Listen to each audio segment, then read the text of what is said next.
अस्सलाम वालेकुम, मेरा नाम फ़हीम अहमद राना है और मैं as fitness and nutrition consultant अपनी सर्विसेज दे रहा हूँ।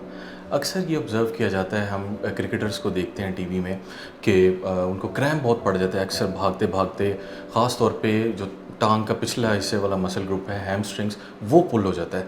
और आजकल पीएसएल भी आने वाला है, तो ये चीज़ें अक्सर हमें देखने को मिलती हैं। इसकी क्या वजह है?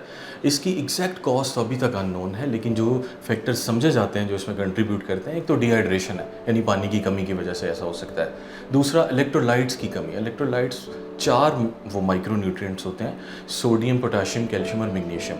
अगर इनकी कमी इम्बैलेंस होता है बॉडी में, तो उसकी वजह से भी मसल क्रैम्प हो जाता है। आपने अक्सर देखा होगा कि जब क्रैम्प पड़ता है या ड्रिंक्स ब्रेक होती है मैच के दौरान, तो वो इलेक्ट्रोलाइट्स वाला पानी प्लेयर्स अक्सर पीते हैं, जिसमें ये वाले इलेक्ट्रोलाइट्स शामिल होते हैं ताकि वो क्रैम्पिंग को अवॉइड कर सकें। अगर आपका कोई क्वेश्चन है तो आप कमेंट्स बॉक्स में मुझसे पूछ सकते हैं, और अगर आप मुझसे अपॉइंटमेंट बुक करना चाहते हैं तो आप मरहम.pk पे या मरहम की ऐप पे मेरे से अपॉइंटमेंट बुक कर सकते हैं।